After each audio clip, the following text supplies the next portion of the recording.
Once again, she was going to sleep crying. It was her birthday, but no one had remembered. There were no congratulations, no cake, no presents, not even peace.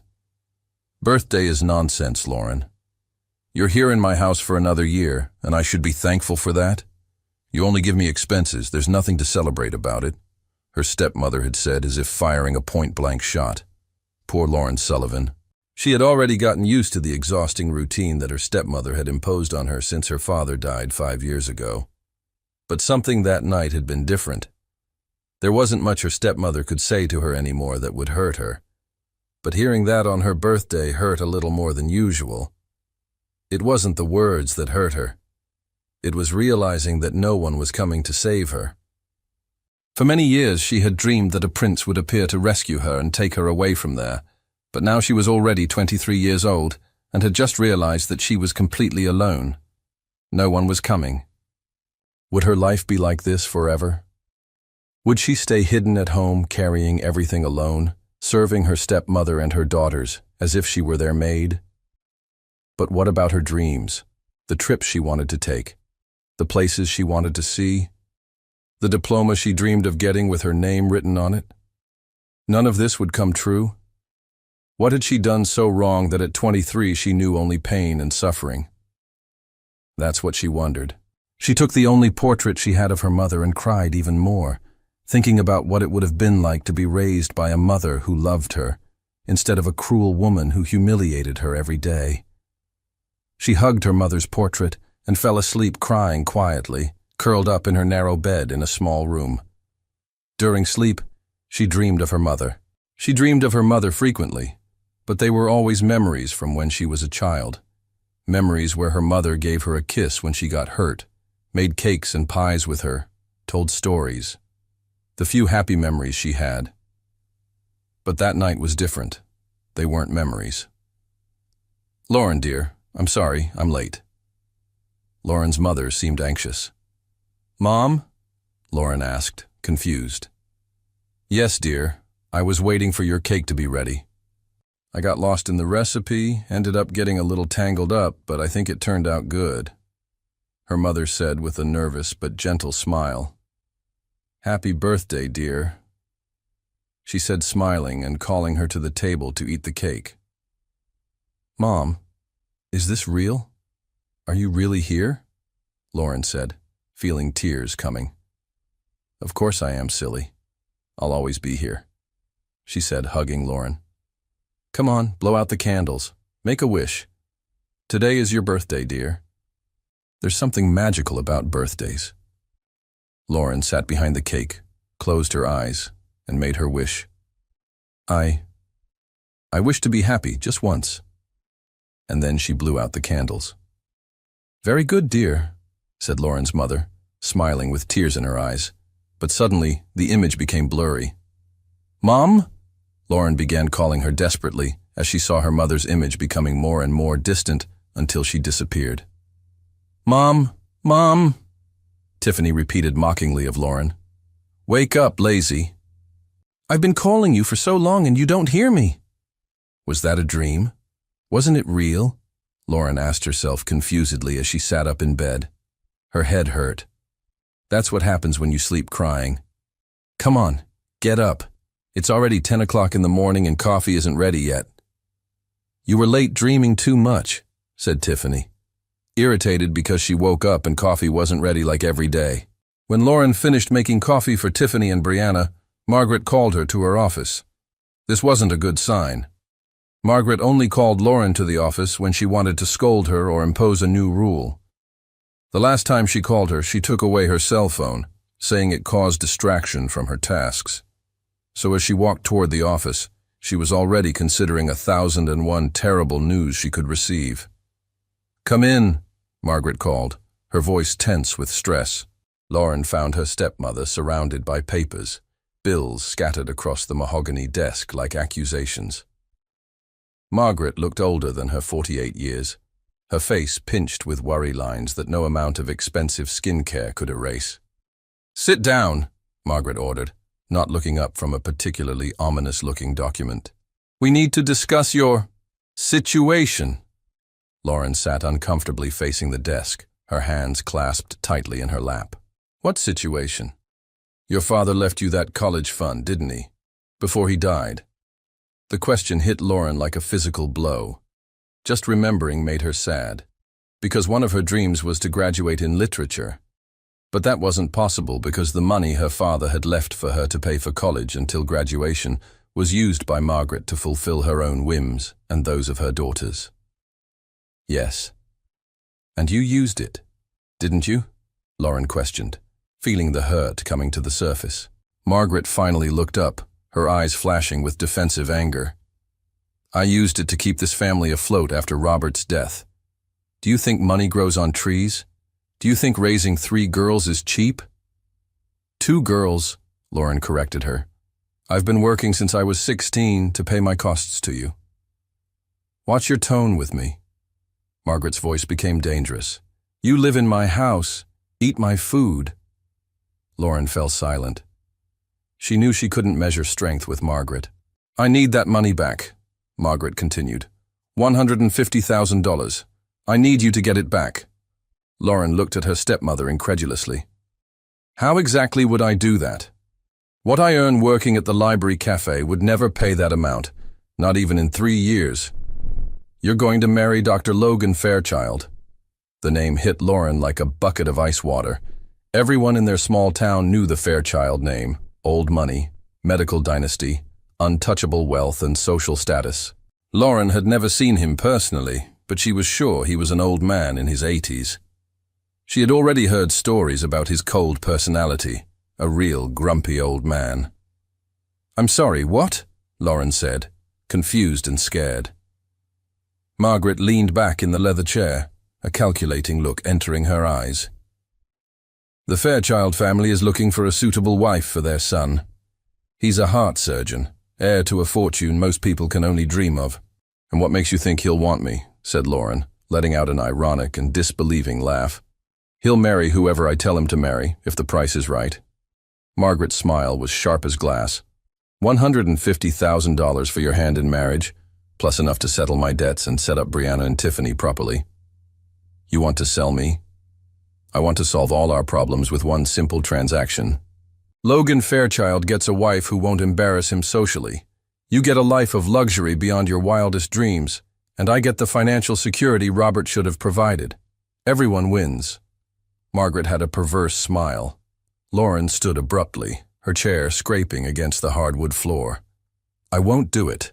I won't be sold like property. You'll do it because you have no choice. Margaret's voice turned cold as winter. You have no money, no education, no prospects. You're 23 years old with nothing to your name but the clothes on your back. Clothes I bought, by the way. I'll find another way. I'll work more hours, get a second job. And live where? This house will be foreclosed in 3 months if I don't make the payments. You'll be homeless, Lauren. At least as Mrs. Fairchild, you'll have a roof over your head. The reality of her situation crashed over Lauren like a wave. Margaret was right. She had nothing. No savings, no family to turn to, no options that didn't involve surviving on minimum wage while watching everything her father had built crumble around her. When?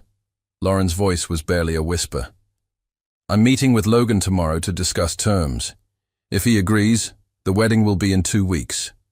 Lauren felt the walls of her gilded cage closing in around her. What if he doesn't want me? Margaret's smile returned, predatory and confident. Trust me, darling. Men like Logan Fairchild don't marry for love. They marry for convenience. And you'll be very convenient indeed. Hey, before we continue, let me know in the comments where you're hearing this story from. I love interacting with you in the comments. Logan Fairchild sat in his office with his glass of whiskey. A 28-year-old man, in an imposing, powerful, and dominating pose. He was the type of man who could have anything. Anyone. He was looking at the clock on his desk while thinking about why he had agreed to talk to Margaret Sullivan. But there was something about her proposal that seemed strangely attractive to him. Let's say Dr. Fairchild had somewhat peculiar tastes. Sir? His assistant's voice came through the intercom. Mrs. Margaret Sullivan is here for your 11 o'clock appointment. Logan checked his Rolex, a graduation gift from his grandfather, and suppressed a sigh. Another social climber looking to marry off her daughter to the Fairchild name. His mother had been setting up these meetings for months, determined to see him properly settled before his 30th birthday. "Send her in," he said without moving. Margaret Sullivan entered the office as if she owned it. Logan was good at reading people, and it took only a few seconds to decipher her. Impeccably polished designer shoes, a genuine leather purse with a logo too shiny, a pearl necklace too large for the time of day, and a diamond ring that seemed to want to scream, "Look at me." Everything expensive, but nothing really matching. Logan's mother, for example, would never wear pearls to an 11 o'clock meeting, and she would certainly never dare to combine pointed-toe heels with a wide-strap bag. Margaret understood money, no doubt, but not elegance, and elegance in Logan's world was the line that separated those who were born surrounded by luxury from those who spent their lives chasing after it. In a few seconds, Logan already knew exactly who he was dealing with. "Dr. Fairchild," she began, settling into the leather chair across from his desk without being invited. "Thank you for agreeing to consider my proposal." Logan remained seated in the same position, without moving a single muscle. "My mother convinced me." "I'm listening," he said, his eyes analyzing her. "I heard that you're looking for a wife," she said, trying to disguise her anxiety and desperation. "If you're thinking of applying for the position, know that you're a bit old for me," he said, sketching an ironic smile. "Of course." Margaret's smile faltered slightly. "Unfortunately, I don't have that audacity, Mr. Logan," she said, with a forced smile. "But listen, I have two beautiful daughters. I'm sure one of them will interest you. Tiffany and Brianna are lovely girls. I believe you've already met them when I took them to visit your mother. Tiffany, if I'm not mistaken, was the one who said that ending poverty was a matter of mindset. And Brianna, the one who asked if salmon was vegan. Yes, memorable, your daughters," he said with pure irony. "I see that you pay close attention. That's good. It shows that nothing escapes you," Margaret said, trying to turn the situation around. "My girls have always been spontaneous. But I can guarantee they're much more than first impressions suggest," she continued, giving a slight nervous smile. "I'm sorry to disappoint you, Mrs. Sullivan, but your daughters are not within the standard I'm looking for," Logan said, implying that the conversation was over. For a moment, he could feel Margaret's desperation. The woman was a natural bounty hunter. She was willing to make any deal to leave there victorious.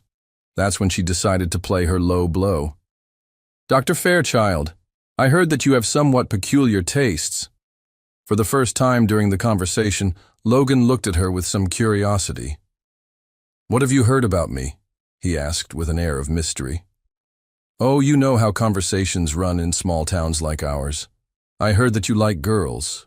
Obedient," Margaret said as if she were telling a secret. "Margaret, I'm afraid you're confusing me with a gigolo," he said coldly. "But I'm still interested in what you have to say. My time is precious, don't waste it. What do you have to offer me?" "I have a stepdaughter, Lauren. She's 23, beautiful, intelligent, and most importantly, she has no expectations of love or romance. She understands that marriage can be a business arrangement," Margaret said with strange enthusiasm. "Margaret, look at me. Why do you think I need to submit to this?" Logan knew he could have any woman he wanted. Margaret knew it too. But why then was he curious about Lauren? Margaret's mask slipped for just a moment, revealing the desperation underneath. "Because she needs an owner. You need a wife who won't complicate your life. And I need money, Mr. Logan. It's mutually beneficial." The words came out so harshly that Logan thought he was negotiating a soul with the devil himself. "Jesus! You talk about her as if she were a—" "Mr. Logan," Margaret interrupted him. "After the girl's father died, things became difficult. She's a good girl, never caused trouble, hard-working, never complains about work. I'm sure she'll satisfy all your tastes, but if you really don't want her, unfortunately I'll have to put the poor thing on the street. You know how it is." She's no longer old enough to live in an orphanage. I'm just a poor widow. I can't support 3 girls anymore. Poor widow? The woman was more like an old devil trying to sell the girl to the first man with enough money to pay the amount she was asking, Logan thought. For a moment he felt sorry for Lauren. Looking into Margaret's malignant eyes, he realized she would be capable of anything to get the money she needed, including auctioning off her own stepdaughter. Lauren was in danger in Margaret's hands, because perhaps not all men with money to pay for this type of dowry would be as friendly with the girl. Perhaps it would be almost a charitable gesture to accept this marriage. He would save her from dangerous and ill-intentioned men, rescue her from Margaret's dirty claws, and still have a facade wife to free him from his family's pressure, while he could continue living his bohemian life through the clubs behind the scenes, as all the high society men he associated with did. Thinking about it, it seemed like a perfect plan. "What are your terms?" he asked. $50,000, plus enough to settle my existing debts. "Call it $200,000 total," Margaret said, displaying a convincing smile of satisfaction. She knew she had played the right card. So the rumors about Dr. Fairchild were real? Margaret wondered this while regretting not having charged more. "You're selling your stepdaughter for $250,000? I'm arranging a marriage that benefits everyone involved." Margaret lifted her chin defiantly. "Lauren gets security and status. You get a wife who won't interfere with your life or career. I get the financial stability to support my daughters." Logan considered this. He'd been avoiding his mother's matchmaking attempts for 2 years, but the pressure was mounting. The board of directors expected their future chairman to be married, stable, respectable. A wife who understood her role without questioning would considerably simplify his life. "I want to meet her first." "Of course. But I should mention, Lauren can be a bit stubborn. She may need some reprimanding sometimes, but if the stories I've heard about you are real, I believe you'll know how to tame her." "That won't be a problem." Logan's smile was sharp as a scalpel. "I can be very persuasive when necessary." "Excellent." Margaret stood, smoothing her skirt with hands that trembled slightly. "Dr. Fairchild, I hope you understand that this arrangement requires discretion. Lauren doesn't know about our agreement yet. She doesn't know you're selling her. She doesn't know that. She'll have to behave, if you know what I mean," Margaret said with a pretentious tone. "She's a good girl, but she's a bit wild, I'd say." Logan nodded slowly. He was beginning to understand why Lauren might be stubborn about this arrangement. "Thank you. I'm sure you'll find that Lauren is everything you're looking for in a wife." After Margaret left, Logan remained at his desk, considering this unexpected development. A marriage of convenience with a woman who had no romantic illusions about their relationship could actually work in his favor. No messy emotions, no expectations he couldn't meet, no risk of the kind of devastating loss that had shaped his cynical view of love. Yes, this could work very well indeed. Alert, prepare to get emotional with the next scene. While you grab your tissues, don't forget to subscribe to the channel. "Let me see that dress of yours," Margaret said nervously to Lauren. "It's a bit wrinkled, but Mr. Logan won't mind," she said, while quickly running her hands over Lauren's dress. "Remember the adult women's conversation we had, dear. Do everything Mr. Logan desires. Be gentle, polite, as I taught you. Obey him, Lauren," she continued. "Obey," Lauren murmured with disdain. Margaret stopped smoothing Lauren's dress, stood in front of her, staring at her for a few seconds. There was anger and even disgust burning in her eyes. "How petulant you are, exactly like your mother was," she said while slowly shaking her head in negation. Then, as if in an impulse, with the hand wearing a heavy ring, she slapped Lauren's face, who staggered back, surprised and disoriented. "Don't challenge me, Lauren. You don't know what I'm capable of." Her voice was extremely low but fierce. "You need to do everything Mr. Logan wants. Whatever he asks, you will do," Margaret said, slowly advancing toward Lauren, who was walking backwards. "And if he wants to command you, yes, you will obey." Our lives depend on this business. If you're foolish enough to make him reject you, don't even bother coming back to this house, she said with a contained voice, suppressing all the rage she had for Lauren. It was as if Lauren had been a burden she'd endured for years, a stone in her shoe, and now she was about to get rid of her forever. She felt anxiety mixed with nervousness, inexplicably, and wouldn't let anyone ruin this, not even Lauren. This wasn't just about money. There was something more. Lauren didn't know why Margaret felt so much hatred for her, but she knew she did. This time, Lauren couldn't hold back the tears. Normally, she always refused to let them fall in Margaret's presence. But this time poor Lauren couldn't hold back.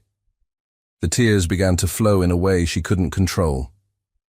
Running her fingers over her lips, she noticed some red drops. Margaret had caused her every kind of humiliation, but had never hit her before. Realizing what she had done, Margaret put her mask back on. "Lauren, dear, it was nothing. It was nothing. Take this tissue, dry your mouth," Margaret said, trying to calm Lauren with false and exaggerated sweetness. "Everything will be fine, dear. Everything will be fine. Forgive me for this. I don't know what came over me, Lauren. You know I never did this. I'm just very nervous." Margaret spoke desperately. But don't be fooled. The witch didn't care about Lauren at all. She just didn't want her to arrive at the meeting with a crying face, smudged makeup, and injured lips. After all, what would Mr. Logan think of her?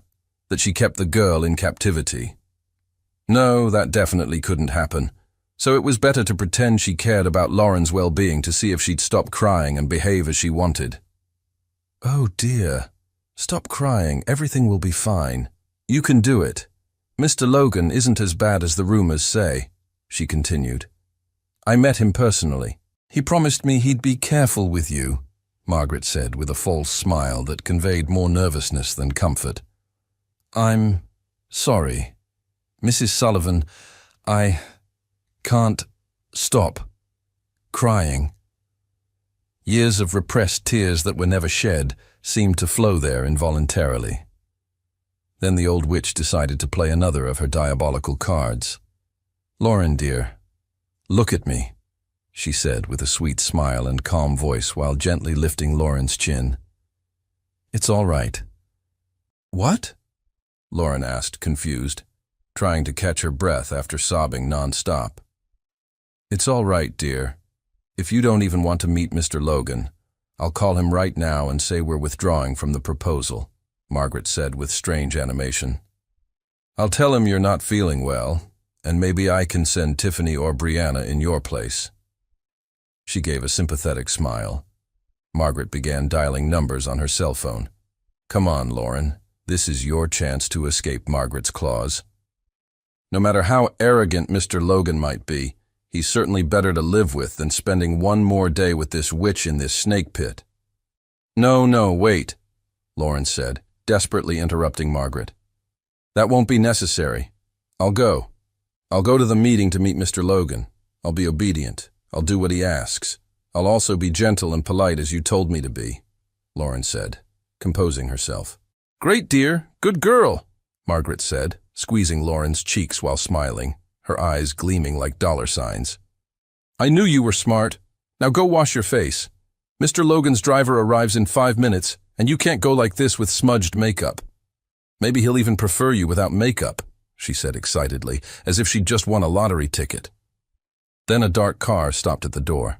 "Oh, the driver's here, dear. Go, hurry," Margaret said, pushing Lauren outside and compulsively waving at the car, which gave her no response. Lauren immediately opened the back door and got in to sit. "Oh, you must be Lauren," said the driver. "Please, sit here in the front seat." Lauren was ready to question with her sharp tongue, but quickly remembered what her stepmother had told her. Just do what they tell you, and don't say anything unless asked. When she sat in the passenger seat and turned to greet the driver, she couldn't help but notice that he was a young and extremely handsome man, perhaps the most handsome man Lauren had ever seen, which was strange for a driver.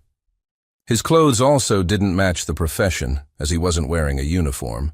He wore a black polo shirt. Maybe Mr. Logan allowed employees to dress more casually at the end of their shift. That's what Lauren thought. "You don't seem very happy, Lauren." "Aren't you excited?" the driver asked, glancing at her. "How could I be? It seems like I signed my death sentence going to meet some old pervert I'll be forced to marry." She blurted out without thinking. "Old pervert?" the driver asked, laughing uncontrollably. "Sorry, I didn't mean to speak that way about your boss. It's just that—" "Oh yes, my boss. Yes, I understand," he said, still smiling but now returning to normal. Actually, Lauren couldn't help but notice how beautiful his smile was. "Tell me, what else have you been hearing about my boss, Mr. Logan Fairchild? Maybe I can give you some useful advice about him." "I heard terrible things about him," she said, still shy but opening up a little more. Something about this man made her feel comfortable. He didn't seem like the type who would report what she said to Mr. Logan. "My stepmother had a conversation with me that she called an adult women's conversation. She told me absolutely disgusting things and said that whatever Mr. Logan asked me, I should obey. So I suppose he's a perverted man." "Margaret Sullivan, that old devil really has no salvation," he said so low it seemed like he was talking to himself. Lauren let out a sincere, deep laugh. It was fun to hear someone talk about her stepmother like that, who had always been so cruel to her. He looked at her with a certain enchantment upon hearing the sound of her laughter. "Do you know her?" she said when she finally managed to stop laughing. "Unfortunately, yes. She goes from time to time to Mr. Logan's mother trying to sell one of her daughters to him. You should see how pathetic she looks doing it." She laughed again and then asked, "Why do you think he never accepted?" "Brianna and Tiffany, are you kidding?" he said with gentle indignation. "Come on. Tiffany only has 2 neurons and she shares one of them with Brianna." Lauren couldn't contain herself and burst out laughing again. She laughed until she was breathless. What a strange thing. It had been so long since Lauren had heard the sound of her own laughter. When she finally recovered, she asked, "But what about me? Mr. Logan has never seen me, doesn't know me. Why do you think he wanted to meet me?" "It's hard to say what goes through Mr. Logan's head. He's a man full of surprises. Sometimes even I don't understand him," he said deeply and thoughtfully. "But tell me, you said you deduced that Mr. Logan is a perverted man, a real old predator. Why did you agree to go on a date with him then? Don't you feel afraid? Doesn't he scare you?" he asked, intrigued and genuinely curious. Lauren shrugged. "Margaret thought I was confronting her and slapped me in the face. It hurt me. Not my lips, which started bleeding, but my soul. I always held back my tears, didn't want to seem weak. But I confess that was a bit too much for me. So all the crying I held back for so many years seemed to come all at once, and I couldn't hold it anymore." He looked at her in silence. There was compassion in his gaze. Then she continued, "I was going to give up, but then it was like I heard a voice telling me it was my chance to escape from there. To escape from her. Maybe it was my inner voice. So I thought, you know what? What could be worse than this? Maybe old Logan would be more pleasant company than Margaret Sullivan." "Fair enough," he said, pausing. "I'm sorry you went through all that. Mr. Logan is a difficult man, I won't lie. But I guarantee he doesn't come close to Margaret Sullivan." "What is he like?" she asked curiously. "Grumpy most of the time, that's true," he said, sketching a laugh. "But he knows how to treat well those he perceives to have a good heart and good intentions," he said, looking at Lauren. Their eyes met and shone equally for each other. "I think you two will get along well, and if this reassures you, Mr. Logan isn't any predator like you're thinking. He may have some peculiar tastes, but he certainly won't do anything you don't want first," he said with a slight smile. Lauren felt her face flush. "Honestly, I hope he doesn't want anything with me." "Lauren," he said, parking the car, stopping and looking seriously at her, and this time there was no playful tone in his voice. "You are very beautiful and attractive. Mr. Logan will certainly want to do many things with you, but nothing you don't want first," he said, looking into her eyes while Lauren turned red as a pepper. That's definitely something you'll never have to worry about. Mr. Logan has his issues, but he definitely won't force you into anything. Not even to marry him, if you don't want to. Although Lauren had blushed at the words and tone of voice of that driver, something about his manner reassured her. She wasn't ashamed of him, and he made her comfortable. As they got out of the car, Lauren reprimanded herself for thinking that the two of them could be good friends or good lovers. Oh, heavens, she barely knew this apparently friendly driver. She shouldn't be thinking such things. Although he had an imposing posture that made her feel safe, a good smell of woody perfume that stirred her senses, and a friendly way of talking, it was too early for her to have such sinful thoughts about a man she'd just met, even though he was extremely handsome. "Where are we? And where is Mr. Logan?" Lauren asked curiously as they walked through a park at sunset. "This is a park near the Fairchild Mansion. I like to come here when I need to think, or when I need some peace and privacy." "What about Mr. Logan?" she asked, stopping walking and looking at him. "Oh yes, I was about to forget." He stopped and faced Lauren. "Lauren, I am Mr. Logan Fairchild, but you can just call me Logan," he said seriously, but still friendly. Lauren's mouth dropped open, and she sketched a smile. "Oh my God, and you let me say all those things about Mr. Fairchild without knowing he was you?" she questioned, laughing. "I don't have a fragile ego, and I confess it was funny to see you believing I was an old pervert." "I don't know what to do with all the shame I'm feeling now," she said, somewhat embarrassed. "It's all right, Lauren. At least you were able to laugh a little," he said, looking into her eyes. "Logan, it doesn't make sense," she said, becoming serious. "Is this some kind of joke?" she asked without understanding. "I mean, why would a man like you choose to marry by contract with a woman like me? Let's say I have my own reasons, but we can summarize it to the fact that I need a wife and all the women in my social circle only think about money, designer bags, and shoes. They have no essence, understand? No personality of their own. Sometimes it's boring being surrounded by people who only tell you what you want to hear because they have some interest in what you have to offer. Actually, I don't know what that's like. I've never had someone tell me what I wanted to hear out of interest in something I have to offer," she said. "I know it may not seem like it, but you were lucky. That was good for you. It sucks having people flattering you all the time just waiting for money or favors." He paused in their walk and looked at her again. He looked deep into her eyes and saw a certain purity. He knew Lauren was incapable of hurting someone. Even with so much suffering, she continued to have a good heart, and this awakened something Logan hadn't felt in a long time. Logan felt the urge to take care of Lauren, to take her for himself. As he ran his finger over the wound on Lauren's lips, something activated his protective instinct, and right there, without her knowing, he had already decided he would protect her as long as he lived, and nothing would stand in his way. They spent a good part of the night talking and having good laughs, until Logan said, "Lauren, it's getting late. I better take you home." She nodded, but with a certain sadness at having to return. "Lauren," he said, looking at her, "what have you decided?" "Is this like a marriage proposal?" she asked. "Do you want it to be?" he asked. "Logan," she said, taking his hand, "I don't want to go home. I don't want to sleep one more night in the same house as Margaret." "All right, we can do it like this," he said, agreeing with her. As soon as they arrived at Margaret's house, she immediately appeared as if she'd been lying in wait, watching for when they would arrive. "Oh, I see the lovebirds liked each other. I hope you enjoyed the night," she said, giving them a suggestive smile.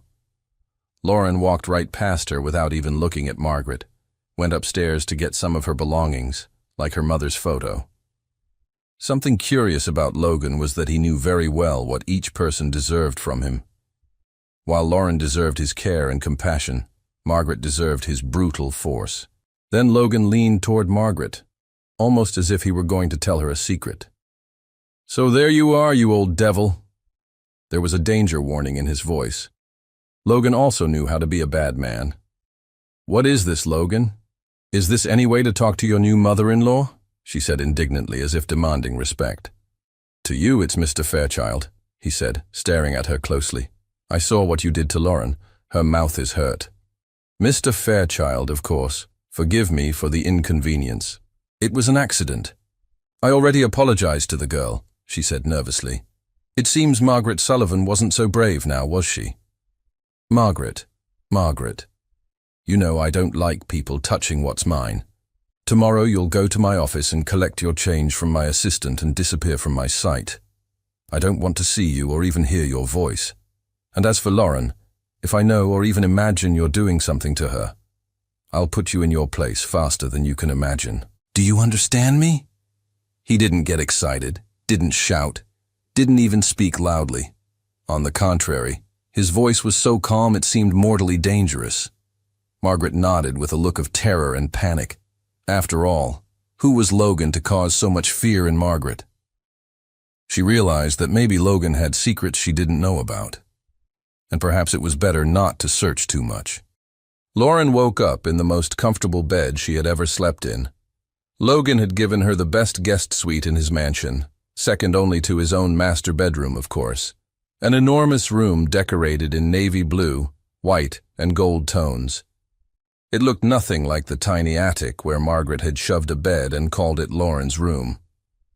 When Lauren got up, it was still 5 a.m. It was the time she was accustomed to waking up when she lived with Margaret and her daughters. Lauren put on the clothes that Martha, the head housekeeper, had laid out for her. Something light, beautiful, and casual. It felt strange for Lauren because she couldn't even remember the last time someone had bought clothes specifically for her. Usually she wore Brianna and Tiffany's hand-me-downs when they were already too worn out or when the girls simply didn't want them anymore. Margaret always said that clothes were an unnecessary expense, which was ironic since a good portion of the money Lauren's father had left for her education was spent on expensive clothes. Just not for her, of course. Lauren walked carefully through the mansion's hallways, trying to remember where the kitchen was. Since it was so early, she didn't want to disturb anyone. That's when she started her routine. Lauren began preparing breakfast for herself, Logan, Martha, and all the other household staff. She fried eggs with bacon, squeezed fresh oranges for juice, and baked a delicious chocolate cake. She picked some flowers from the garden and arranged them in an empty vase she found in the kitchen. When she was almost finished setting the table for everyone, it was already 7:30 a.m. Martha came in carrying a bucket of water, and when she found Lauren in the kitchen, she got such a shock that she dropped the bucket on the floor, water spilling everywhere. Lauren jumped too. "Mrs. Fairchild!" Martha gasped in horror. "What? What are you doing here so early?" Martha asked, while staring at the table full of delicious things Lauren had prepared. "Oh, I'm sorry, Martha. I just made breakfast, like I do every day." "I hope I didn't do anything wrong," Lauren said, shrinking back and expecting to be scolded. Scolded? Lauren still didn't understand what it meant to be a Fairchild. Certainly no one in this house could scold her except, "Is everything all right in here?" Logan appeared in the kitchen, already properly dressed in his expensive suit, handsome as always. "Mr. Fairchild, I'm so sorry," Martha said desperately. "I was coming into the kitchen to start my duties, but I found Mrs. Fairchild here cooking. There was an expression of amazement on Martha's face. "It's fine, Martha," Logan said with a polite smile. "Lauren, could you come to my office with me, please?" "Oh, yes, of course," Lauren said as she left, embarrassed and awkward. "I'm sorry about this, Martha," she said, before leaving the kitchen. When Lauren entered the office, Logan was already seated in his chair behind the desk, studying her carefully. "Lauren," he said, looking at her as if trying to figure her out. "What were you doing?" he asked curiously. "I was just making breakfast for us and your staff," she said, trying to justify herself. "Did I do something wrong?" she asked with a guilty expression. No, not at all," Logan said gently. "It's just that in 3 generations of Fairchilds, this is the first time I've seen a Mrs. Fairchild doing anything in the kitchen other than giving orders or approving seasonings." He looked at her thoughtfully. "Lauren, you're not in Margaret's clutches anymore. You don't need to worry about household chores anymore." Lauren looked confused. "But what am I going to do all day then?" she said, tilting her head slightly to the side, genuinely curious. Logan stood up from his chair and walked over to her, stopping very close. There was something about Lauren's vulnerability that awakened all his protective instincts. She was the perfect contrast to him. After all, a man who exuded masculinity like Logan needed someone to care for and protect. It was the natural order of life. "Lauren," he said, lifting her chin with his fingers so she would look directly into his eyes, "you're going to live. Simply live." "I don't understand," she whispered, feeling her heart race with his closeness. "When was the last time you did something just because you wanted to? When was the last time you chose what to eat for breakfast, or what clothes to wear, or simply decided to stay in bed later because you felt like it?" Lauren was silent for a moment, trying to remember. The truth was that she couldn't remember a single time when she had done something simply because she wanted to. I don't know," she admitted, her eyes welling up. Logan felt a wave of anger surge through his body, not at Lauren, but at Margaret and all the suffering she had caused this woman in front of him. He had known many women in his life, but none awakened in him this primitive need to protect and possess at the same time. "Then let's start now," he said, still holding her face. "What would you like to do today?" he said with a gentle smile. I don't know," she repeated, looking lost. "That's okay. Then I'll decide for you, until you learn to decide for yourself," Logan said with a gentle firmness that made Lauren feel a shiver run down her spine. She had spent so many years suffering humiliation and being forced to do all kinds of exhausting and heavy housework, that hearing from a man like him that she could simply rest made her feel butterflies in her stomach. "First, you're going to go back to the kitchen and sit at the table while Martha serves the breakfast you prepared. You won't wash a dish. You won't clean anything. You'll just eat and enjoy what you made." "But Logan," she whispered. The idea of being served seemed wrong to her since she grew up serving others, and Logan knew this.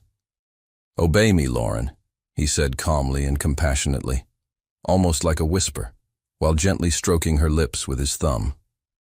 "After breakfast, you're going to choose 3 things from the library that you'd like to read, and then you're going to sit in the garden or on the living room sofa or wherever you want and read for as long as you feel like it." Lauren looked at him as if he were speaking another language. "What if I don't know what to choose?"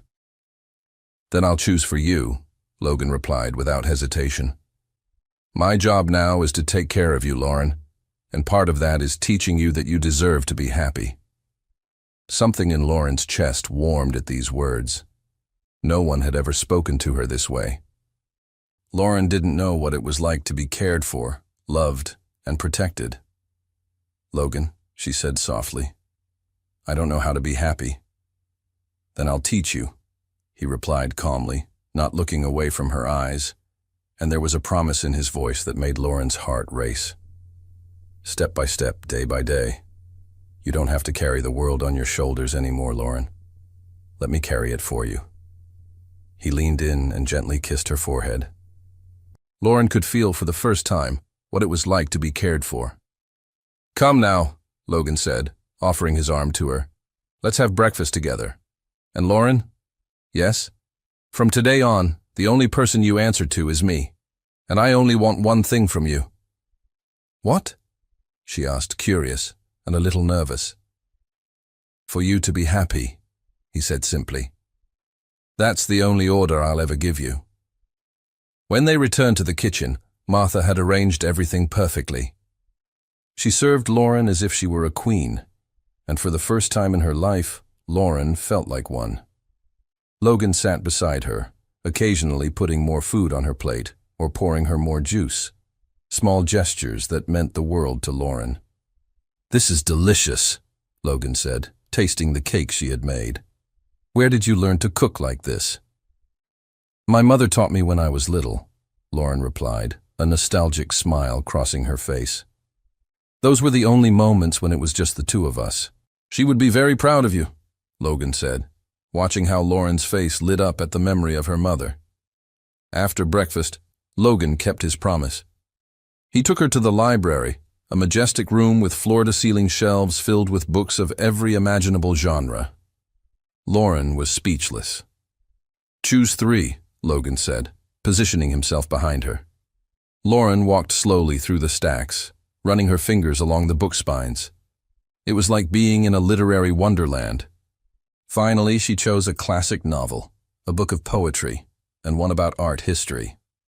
"Good choice," Logan approved. "Now, where would you like to read?" Lauren looked through the library window and saw the garden bathed in morning sunlight. "In the garden," she said shyly. "Perfect," Logan smiled. "Martha will bring you a cushion and something to drink. I have some meetings today, but I'll be back for lunch." He approached her again, and Lauren felt her heart speed up. Logan raised his hand and brushed a strand of hair from her face. "Lauren," he said, his voice low and intense. "You're with me now. That means no one else can hurt you. It means you're safe.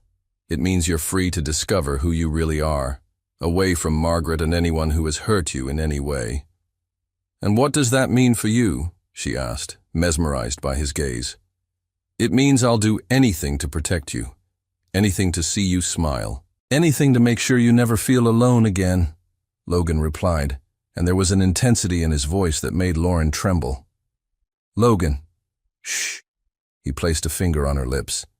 "You don't need to say anything now. You just need to trust me. Can you do that?" Lauren nodded, unable to form words. "Good girl," Logan said, and something about the way he said it made Lauren's stomach flip. "Now go read. I want to find you relaxed and happy when I get back." He kissed her hand before leaving Lauren alone with her heart beating like a drum. She looked at the books in her hands and then at the garden waiting for her. And for the first time in her life, Lauren Sullivan, now Lauren Fairchild, felt something she had forgotten existed: hope. When she settled in the garden, with a soft cushion beneath her and a glass of cold lemonade beside her, Lauren opened the first book and realized that words had never seemed so clear, so full of promise. Lauren decided to explore the Fairchild mansion a bit more, starting with her own room. There was an enormous walk-in closet, with clothes for all occasions that Logan had ordered for her. So Lauren began trying on various outfits, just for fun, and even enjoyed seeing herself wearing beautiful clothes. But there was a part of her closet that was locked. This made Lauren extremely curious. Had they forgotten to unlock it? Was there something there she wasn't supposed to see? A secret. Lauren, with all her adventurous spirit, went to find out. "Martha," Lauren said with a curious tone, "there's a door in my closet that's locked. Do you know where the key is?" Martha became noticeably nervous. "Oh, the key. Well, Mrs. Fairchild, Mr. Logan has it." "What's in there, Martha, do you know?" Lauren asked, becoming increasingly intrigued. Martha was a woman of about 50, kind yet funny, always living on alert. "No. I mean, yes. But it's better if you ask Mr. Logan, dear," Martha said with the air of someone who didn't want to get involved in the boss's affairs. "All right, Martha," Lauren said, leaving the kitchen and heading straight to Logan's office. He was sitting thoughtfully. His mind seemed to be elsewhere, but when he saw Lauren entering discreetly, his expression brightened. In the past few weeks, he had discovered that whenever she appeared, she brought some good surprise or told him about one of her new discoveries that left him even more fascinated by her. "Logan," she sat across from him. "I was exploring my closet and found a locked door. What's behind it? Could you give me the key?" Logan looked away from her with a sideways smile while sipping his whiskey. Lauren couldn't help but notice that when Logan drank his whiskey, he became even more relaxed, attractive. "Curious, aren't you?" he said, swirling the glass between his fingers, watching her with that penetrating gaze that always made her heart race. "You know I am," she replied, leaning slightly forward. "So, Are you going to tell me or leave me dying of curiosity? Logan stood up slowly, walking around the desk until he was standing beside her chair. He placed his hands on the armrests, trapping her between his arms, and leaned in until their faces were dangerously close. Some curiosities, he murmured, his voice low and husky, can lead to discoveries that change everything. Lauren felt her breath catch. His proximity, the scent of cologne mixed with whiskey, the intensity of those dark eyes fixed on hers, all of it made her body react in ways she was just beginning to understand. "Logan," she whispered, unable to look away. "Are you sure you're ready to know what's behind that door, Lauren?" He raised one hand and gently ran his thumb over her lower lip. "Because once you know, there's no going back." Lauren's heart was beating so hard she was sure he could hear it. "I'm ready," she said, surprised by the firmness of her own voice. Logan smiled, a slow, predatory smile that made something contract in her lower belly. "Then come with me." He offered his hand to her, and when Lauren accepted it, he pulled her up, keeping her close to his body for a moment before starting to walk toward her room. In the closet, Logan stopped in front of the locked door and took a small golden key from his pocket. Before opening it, he turned to her. Logan turned the key in the lock and opened the door. Lauren was speechless. The small space was illuminated by a soft, golden light, and the walls were lined with black velvet. There were shelves with lingerie of the most varied kinds, some elegant and sensual in silk and lace, others more daring and provocative. Venetian masquerade masks decorated one wall, along with some other items that Lauren couldn't completely identify, but which made her face heat up. "Logan," she murmured, feeling her cheeks flush. "There's nothing here to be ashamed of," he said, positioning himself behind her and placing his hands on her shoulders. "There's only beauty, pleasure, and possibilities." Lauren turned to face him, and Logan saw that there was no shame in her eyes. There was curiosity, excitement, and something deeper that made his blood boil. "I want you to choose one," he said, his voice heavy with contained desire. "Choose the one that catches your attention most, and wear it for me." Lauren walked slowly through the small space, her fingers delicately passing over the silks and laces. Finally, she stopped in front of a piece that left her mesmerized, a white nightgown, almost transparent, with lace details that would barely cover the essentials. "This one," she said, taking the piece from the hanger and turning to Logan. His eyes darkened dangerously. "Perfect choice." Logan left the closet, giving her privacy to change. When Lauren appeared in the doorway a few minutes later, he felt as if all the air had been sucked from his lungs. The nightgown accentuated every curve of her body, the transparent fabric revealing and hiding at the same time in a way that was absolutely maddening. Lauren was blushing, but there was a new confidence in her posture, as if she were finally discovering her own power. "Lauren," Logan whispered, walking slowly toward her. "You have no idea what you do to me." He pulled her to him, his hands finding her waist as he pressed her against his body. Lauren could feel the tension in him, the barely contained desire that made his muscles rigid. "Logan," she whispered, raising her face to him. He couldn't contain himself anymore. Logan kissed her with a passion that bordered on desperation, as if she were the air he needed to breathe. His hands roamed her body over the fine fabric, drawing small moans that drove him crazy. "Lauren," he murmured against her lips, interrupting the kiss just enough to speak. "You make me completely lose control." Between breathless sighs, Lauren looked into his eyes. "Logan, I want you to do that again. I want you to do it like you did last time. Again." You might be wondering when this had happened before. Well, let's say that Lauren had begun frequenting Logan's office with a certain frequency. They would spend hours and hours talking about surgeries, Logan's patients, Lauren's discoveries while he was away. One of Lauren's discoveries was that she had tried wine in the kitchen and liked it. So she began accompanying Logan in his office, drinking a little wine while he drank his good old whiskey. Not that he needed alcohol to feel attracted to Lauren, but Lauren became more uninhibited with a few glasses of wine. And Logan, well, Logan loved seeing her like that. Relaxed, laughing more easily, asking curious questions about his life, leaning closer to him when he told some interesting story. It was on one of those nights that it happened for the first time. Lauren was telling him about a book she had read, gesticulating animatedly with her glass in hand, when she spilled a few drops of wine on her dress. Logan offered to help her clean it, and when he bent down with a handkerchief to dry the fabric near her neckline, the proximity became electrifying. Their eyes met, and Logan saw something different in Lauren's gaze, a burning curiosity, a desire she herself was discovering. When he gently ran his thumb over her skin to clean a stray drop, Lauren sighed softly, a sound that made all of Logan's self-control waver. "Lauren," he had murmured, his voice hoarse. "Don't stop," she whispered back, surprising them both with her boldness. And he didn't stop.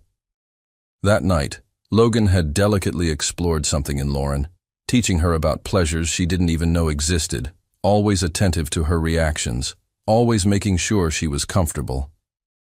They were moments of mutual discovery. Logan discovering how patient he could be, Lauren discovering that her body was capable of sensations that left her breathless. Since then, these sessions in the office had become more frequent, more intimate. Logan proved to be a patient and dedicated teacher, and Lauren a more than willing student. Logan felt all his self-control being tested.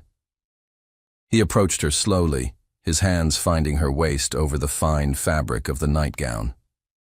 The tension between them was palpable, electric. "Lauren," he murmured, his voice heavy with contained desire. "You have no idea of the effect you have on me." She raised her face to him, her eyes shining with a mixture of nervousness and anticipation. Logan tilted his head, bringing his lips close to hers, when a loud voice echoed from outside the room. "Mr. Fairchild! Mr. Fairchild!" Martha shouted. "There's a phone call for you. They said it's urgent." Logan stopped abruptly, an expression of pure frustration crossing his face. "I'm busy right now, I can't answer," he shouted back. "But sir, the person insisted a lot.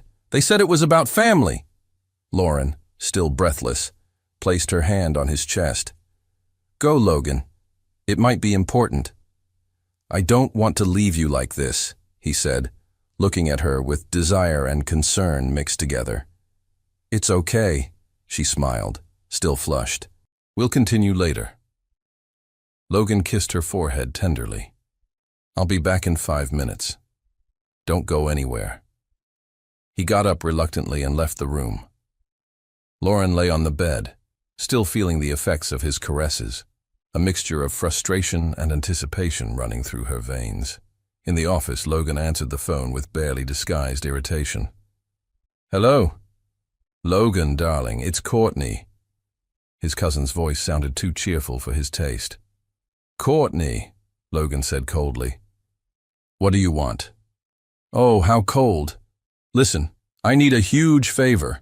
I'm going to start a treatment near you and need to stay at your house for a few weeks. Can you take me in?" "No," Logan replied without hesitation. "Logan, please, I really need—" Logan hung up. Before he could move away from the phone, his mother called. "Logan, son, you need to help Courtney. She really needs this treatment, and your family." Logan ran his hand through his hair, frustrated. He knew very well what kind of person Courtney was. The last thing he wanted was to have to deal with her right now, when things with Lauren were developing so perfectly. "Mom." "Please, Logan. It's just for a few weeks. Do this for me." After 10 more minutes of his mother's pleas, Logan finally gave in. "Fine, but it's only 2 weeks. No more than that." "Thank you, darling. She'll arrive tomorrow." Logan hung up the phone and returned to the room where he found Lauren sleeping like a baby. Logan even considered waking her so they could continue, but she seemed to be sleeping so peacefully that he thought it better to let her rest. Logan chuckled softly, looking at her, but in the back of his mind a worry began to form. He knew Courtney, and knew she had a special ability to complicate everything around her. He just hoped she wouldn't try to interfere with what he was building with Lauren, because now that he had found his girl, nothing and no one would take her away from him. Courtney Blake was everything Lauren wasn't: sophisticated, confident, and completely at home in Logan's world. She had grown up in boarding schools and country clubs, spoke 4 languages fluently, and had the kind of effortless elegance that money couldn't buy.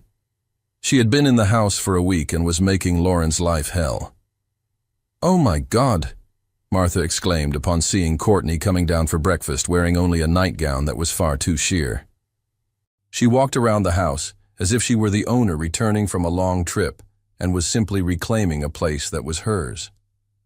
When she came to sit at the table, Lauren looked her up and down. Martha stared at her in horror, as if she were seeing the devil himself in front of her. "Good morning, Lauren," Courtney said without looking at her, with her nose in the air and a defiant tone.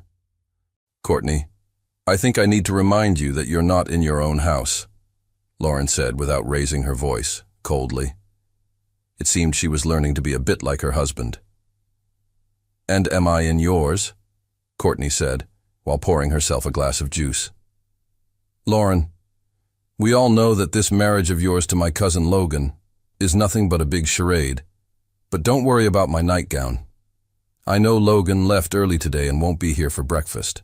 Lauren placed her elbows on the table while observing Courtney. Lauren had changed a lot in recent months. She was no longer subservient.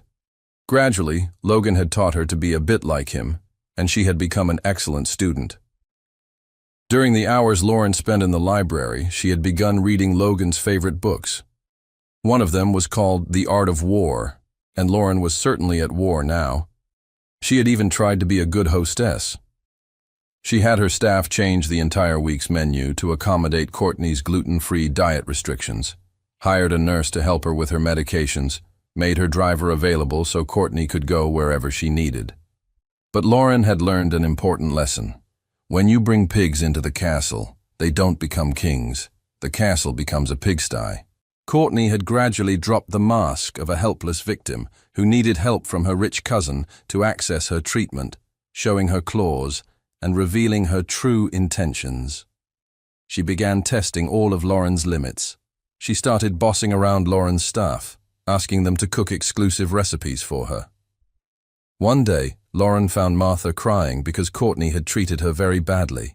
The driver Lauren had lent her for medical appointments was suddenly being used to take her shopping, to parties, lunches with her friends. Lauren had been enduring a lot and being nice, but that was about to change. "Courtney, go upstairs and change your clothes. You're not in your own house." There was no anger in Lauren's voice. There was power. "Lauren, darling, stop being ridiculous," Courtney said mockingly, like a spoiled teenager. "Are you afraid Logan will walk through that door and see me like this? I have nothing to hide from him here. Logan has seen me in much less than this nightgown many, many times," Courtney said provocatively. She had been trying for days to get a rise out of Lauren with this kind of provocation, but in vain. Lauren showed no expression other than indifference. That's when she decided to play her card. "How is it when he sleeps with you, Lauren?" Courtney said, looking at Lauren for the first time since sitting down for breakfast. "Logan and I have had many wild nights. Yesterday when I went to his office to talk about my treatment, I have to confess I felt heat rising between my legs when I saw him sitting in that chair like a king on his throne. While he spoke, I remembered when we used to adventure together through the rooms of this house. Logan would leave my hair completely disheveled.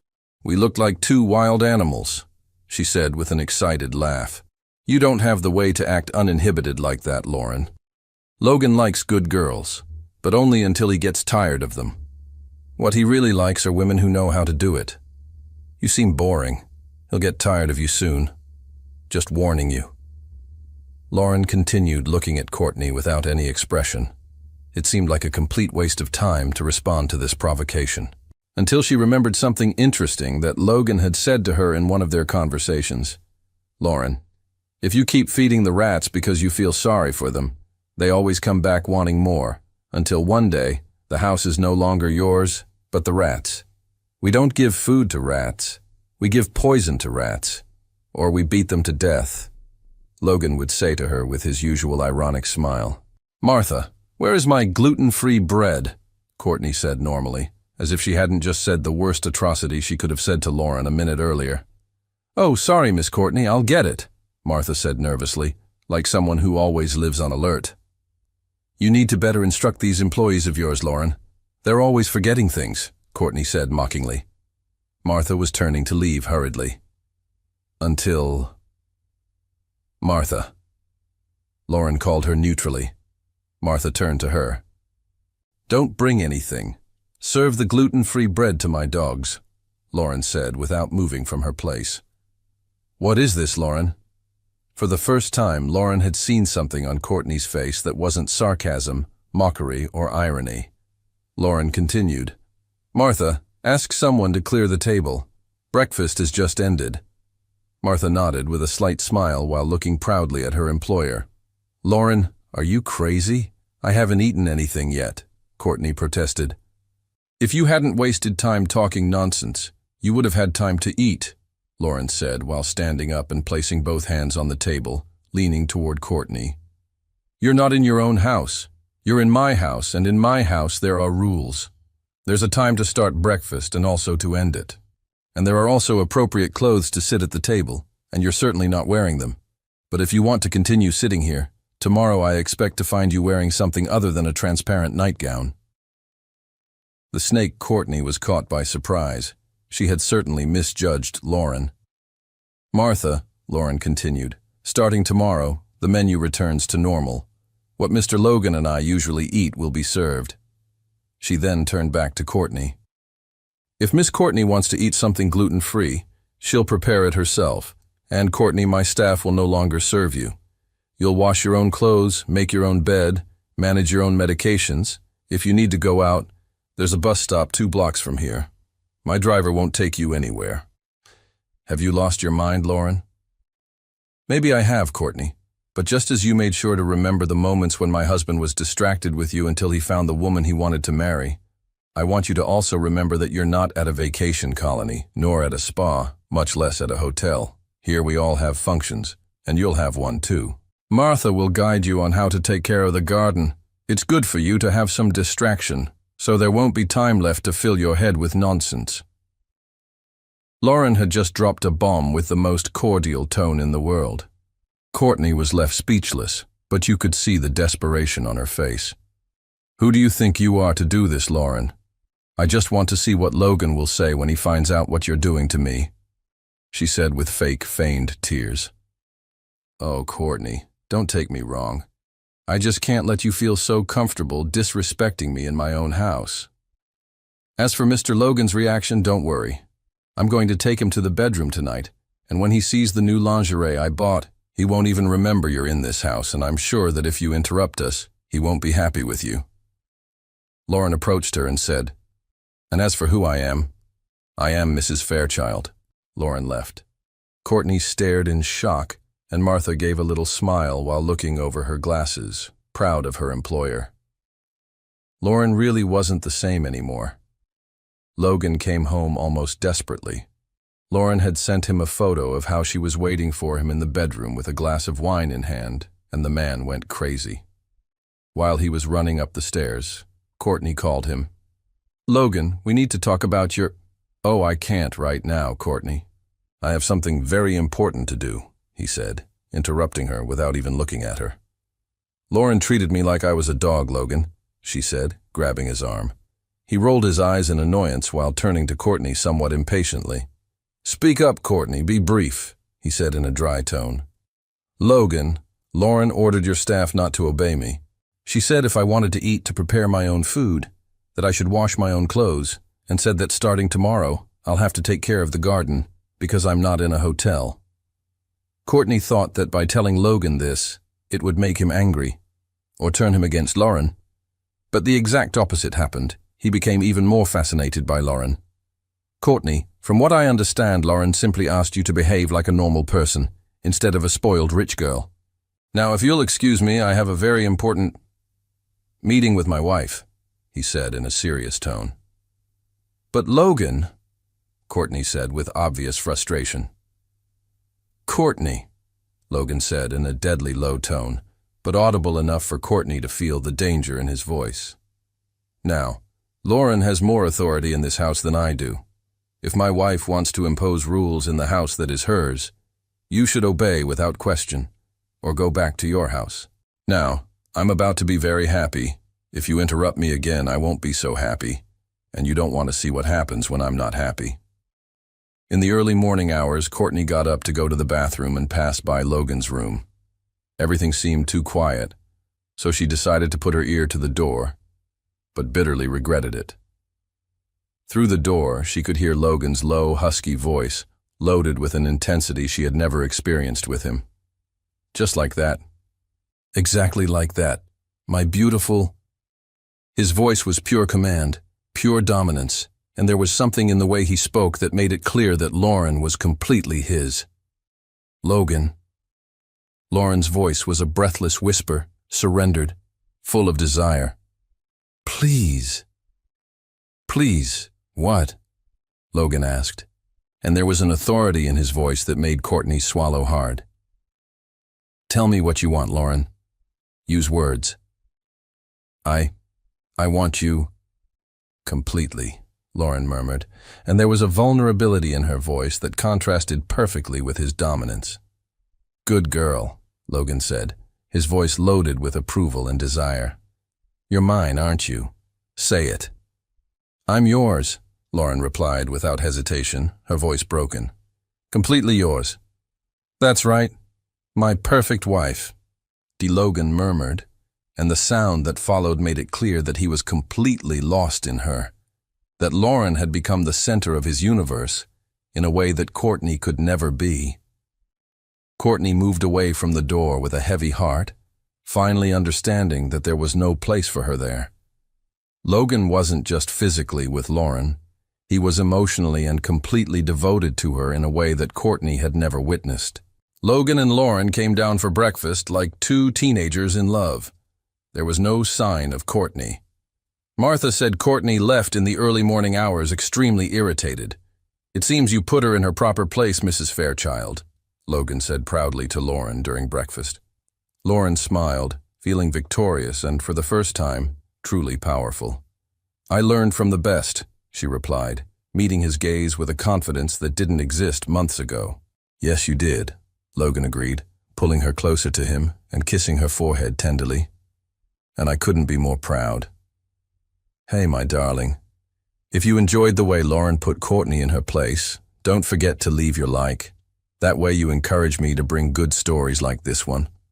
3 months after Courtney's departure, Lauren had completely established herself as the true lady of the Fairchild Mansion. Her confidence grew each day, as did her intimacy with Logan. What had begun as a marriage of convenience was transforming into something much deeper. It was a Saturday morning when Martha brought a letter that would change everything. "Mrs. Fairchild," Martha said, handing over an elegant envelope. "This arrived for you." Lauren looked at the sender and felt her heart stop. The name on the envelope was Elena Sullivan, her mother. With trembling hands, Lauren opened the letter and began to read. "My dearest Lauren, I know I have no right to write to you after all these years, but I saw in the newspaper about your marriage to Dr. Fairchild and needed to try to contact you. There are so many things you don't know, so many lies that Margaret told. I didn't abandon you, my daughter. I was forced to leave. Margaret had information about me that could destroy your life and your father's. She blackmailed me into leaving your lives, threatening to tell your father about my problems with depression and about a time when I needed medical help. At the time, that would have been enough reason for me to lose custody of you. I fought, Lauren. For years I tried to find a way to come back, but Margaret always found ways to stop me.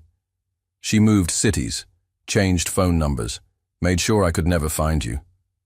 When your father died, I tried to go to the funeral, but Margaret threw me out. She said if I appeared in your life again, she would tell everyone that you weren't Robert's daughter. Yes, my dear. You are not Robert's biological daughter.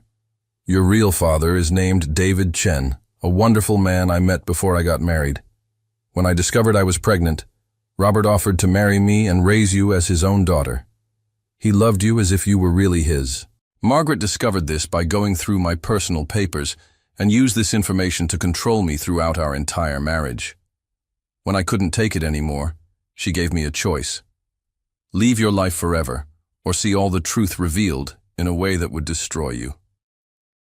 I chose to protect you, even if it meant you would grow up thinking I had abandoned you.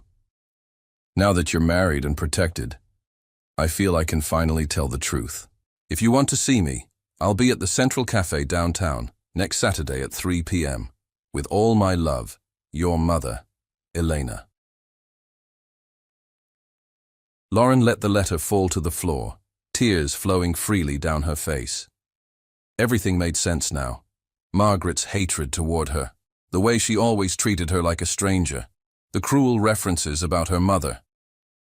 Lauren?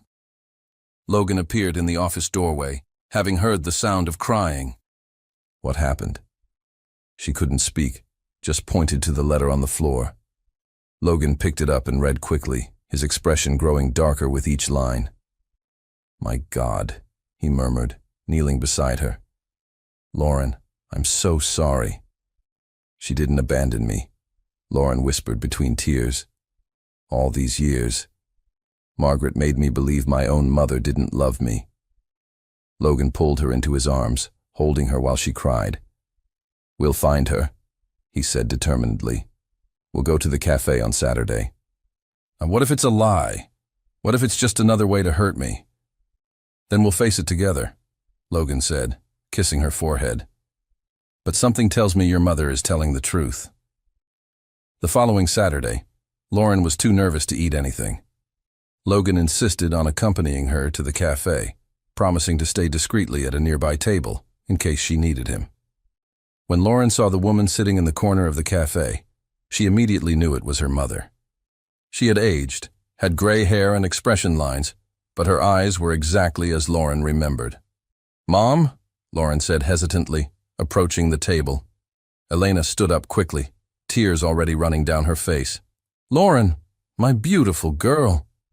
They hugged and cried together for long minutes, years of pain and longing finally finding relief. I'm so sorry, Elena repeated. Sorry for everything you went through. They talked for hours. Elena told about the years she spent trying to find Lauren, about how she followed her life from afar through mutual acquaintances, about the relief she felt when she learned she had married someone who could protect her. Margaret told me you were dead, Lauren revealed. She said you had died in an accident. Elena closed her eyes in pain. That woman is a monster. She destroyed our family out of pure evil. But why did she hate me so much? Because you were living proof that Robert loved someone else before her. Because you were beautiful and intelligent, and her own daughters, well, weren't. Because you represented everything she could never be. Logan, who had observed the meeting from afar, finally approached when he saw that the two were calmer. Elena, he said respectfully, extending his hand. I'm Logan Fairchild, Lauren's husband. Elena studied him carefully. Thank you for taking care of my daughter. It's a privilege, Logan replied sincerely. 6 months after the reunion with her mother, Lauren stood before the mirror in her room, admiring the white dress she would wear for her real wedding ceremony. Logan had insisted on having a real ceremony, with family and friends, so they could start their marriage the right way, out of love, not convenience. You look stunning, Elena said, adjusting Lauren's veil. She had moved to a house near the mansion and was making up for lost time with her daughter. Thank you for being here, Mom, Lauren said, holding her hand. I wouldn't miss this for anything in the world. Martha knocked on the door. Mrs. Fairchild, Mr. Logan is starting to get impatient downstairs. Lauren laughed. Logan had spent the entire week anxious for the ceremony, more nervous than she was. When Lauren walked down the garden stairs where the ceremony would be held, she saw Logan waiting at the makeshift altar. He looked devastatingly handsome in his tuxedo, but it was the expression on his face that made her stop breathing. Pure and complete love. The ceremony was intimate, with only the most important people in their lives. Elena, Martha, and the house staff, some of Logan's medical colleagues and his mother, who had finally approved of her son's choice. "Lauren," Logan said during his personal vows, "you came into my life when I didn't even know I was lost. You taught me that love isn't a weakness, but the greatest strength that exists. I promise to protect you, respect you, and love you for the rest of my life." "Logan," Lauren replied, her voice firm despite the tears, "you saved me from a life without hope and showed me who I really am. You gave me a family, a home, and a love I didn't even know existed. I promise to stand by your side, challenge you when necessary, and love you unconditionally." When the judge declared them husband and wife, Logan kissed Lauren with all the passion and tenderness he felt, and the guests applauded emotionally.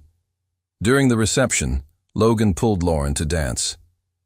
"Mrs. Fairchild," he murmured in her ear, "how does it feel to be a married woman? For real?" "I feel complete," Lauren replied. "For the first time in my life, I feel like I'm exactly where I should be." "And where is that?" "In your arms." Logan smiled and spun her around. "Then that's where you'll stay forever." Later that night, after all the guests had left, Logan and Lauren went up to their room, which they now officially shared. "I have something for you," Logan said, picking up a small box. Inside was a necklace with a heart-shaped pendant, engraved with the date they met. "So you never forget the day our real story began," he said, placing the necklace around her neck. "As if I could forget," Lauren smiled. "It was the day my life really began." They kissed with the passion of newlyweds and the tenderness of true love. Years later, Lauren would write in her diary, "Sometimes what seems to be the end is just the beginning in disguise. Margaret thought she was selling me like merchandise, but actually gave me the greatest gift of my life. Logan. True love didn't come to me the way I imagined. It wasn't a charming prince on a white horse. It was a real man, with flaws and complexities, who saw me as I really was and decided that was enough. He taught me that I was worth much more than I ever imagined, that I deserved to be protected, respected, and loved. And in return, I gave him my heart completely.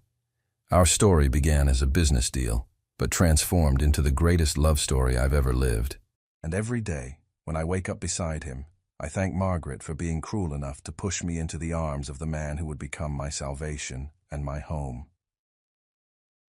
Lauren closed the diary and looked out the office window, where she could see Logan playing in the garden with their 2-year-old daughter, Elena Fairchild, named in honor of the grandmother who was now an integral part of their lives.